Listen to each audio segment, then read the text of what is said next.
This is another episode of Qdoma TV. Today we're going to talk about my day.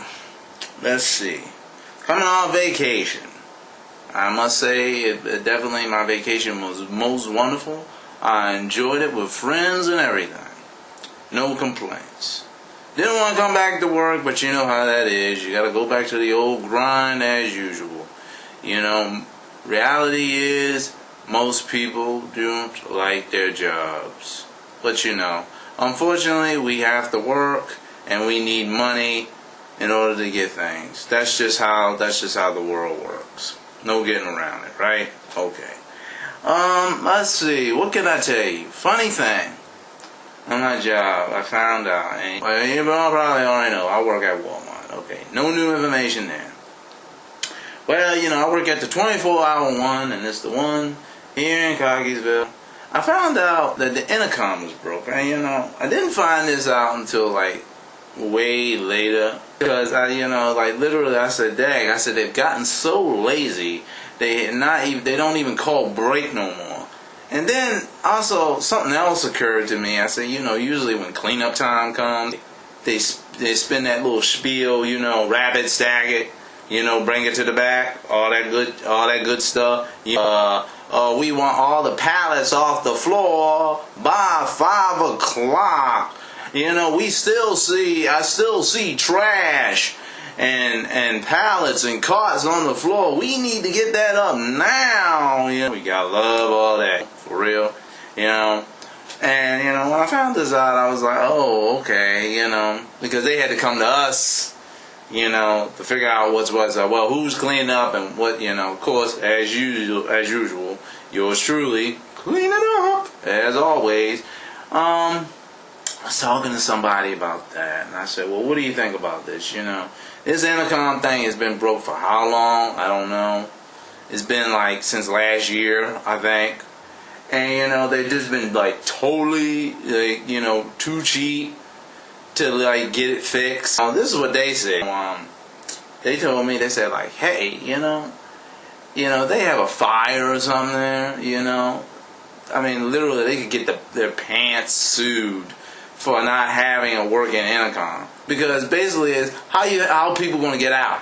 Like, really, you know, you don't got no intercom. Like, hey, you know, Walmart's is burning down to the ground, and oh damn, we don't got no intercom.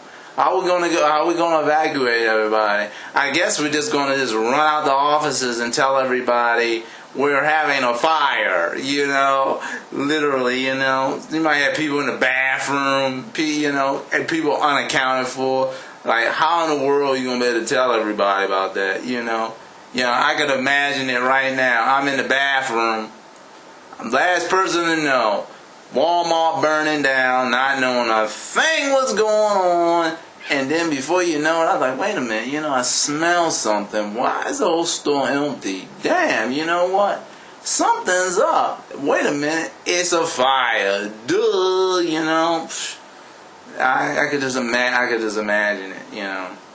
Of course, they said that, you know, they said they get sued. They said, I want to know where I can sign so I can get the payoff. I said, you're a trip, you know.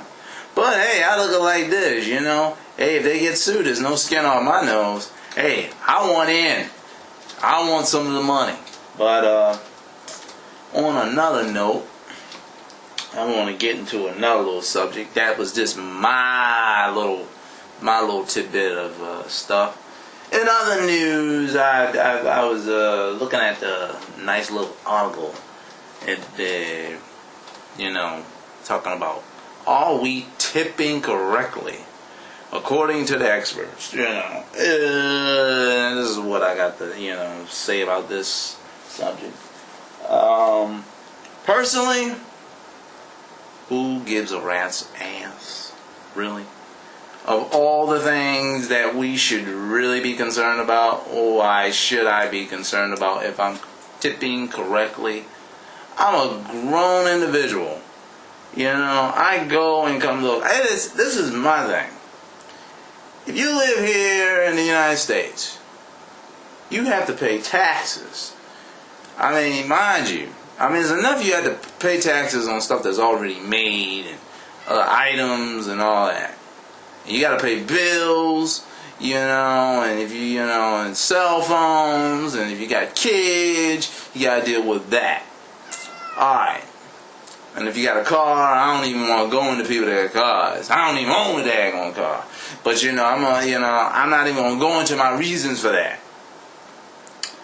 But this being said, I think it is the choice of the individual to make that call, whether or not you should tip or not.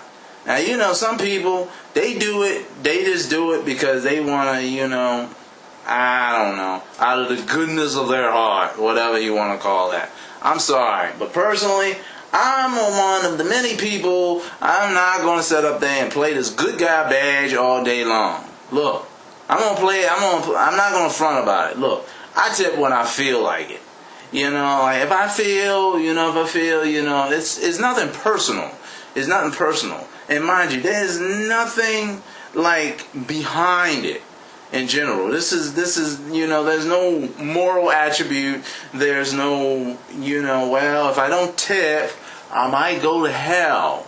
Well, let's see, what does that sound like? It's like when you're in church. It's just as bad because when you're in church, if you don't put no money in, everybody looks at you like you did something wrong. Like what the hell? My donation is actually going to determine whether or not I get into heaven. And if I don't put no money in there, well, you know what? It's a possibility you won't go to heaven. You won't get the good surprise after you die. Like really, I say up to this point, I don't give a damn. I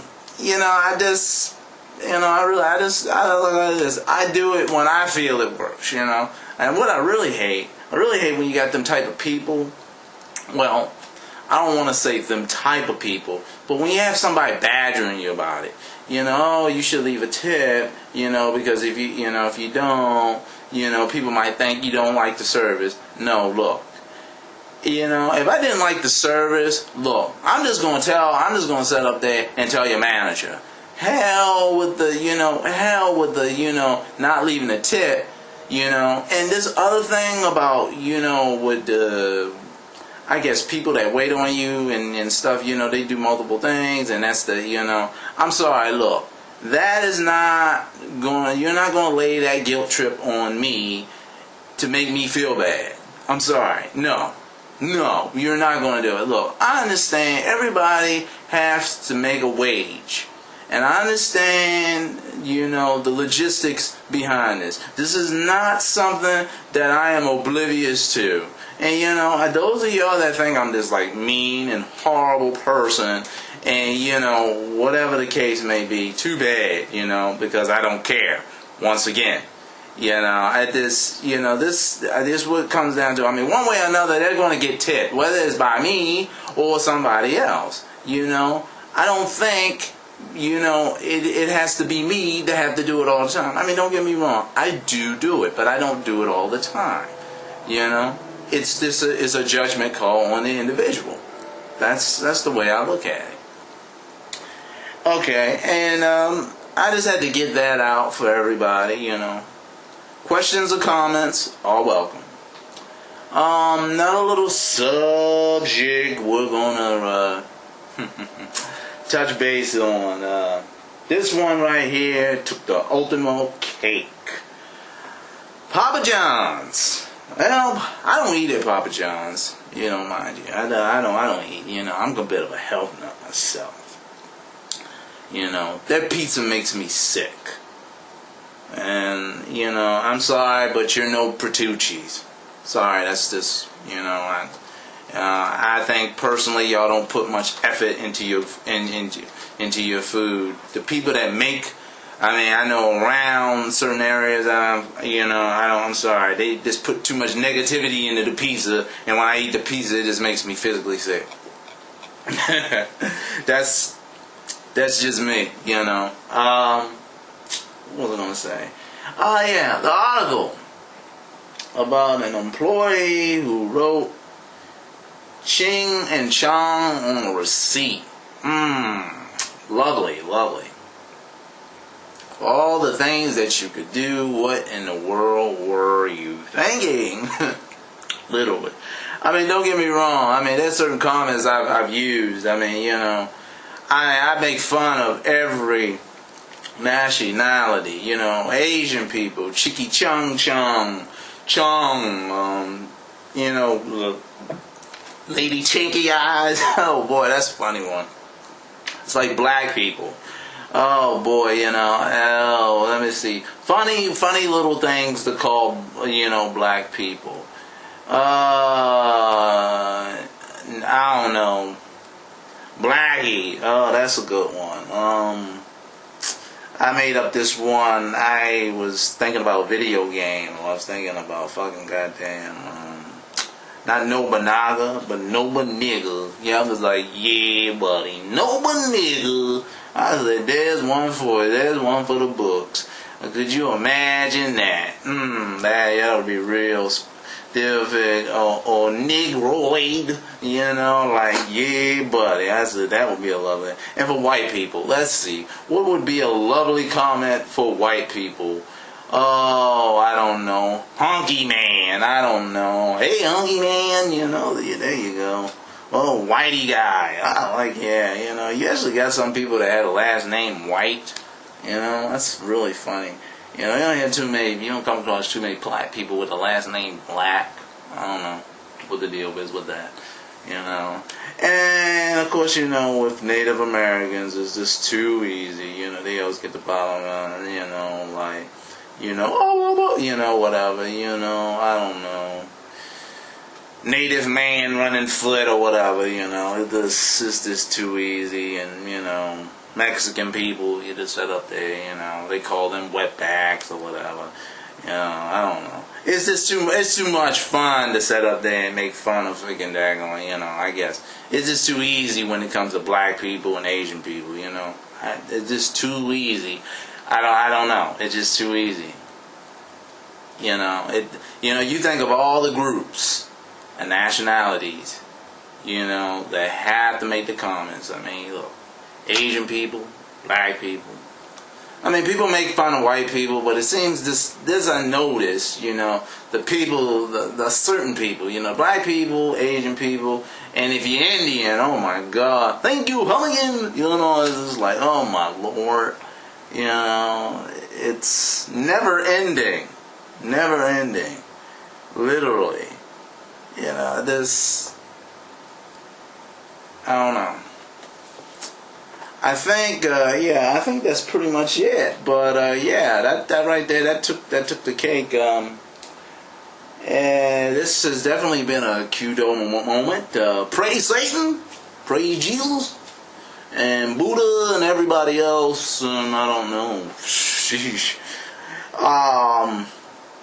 Like I said before, questions, comments, please leave them where they may be.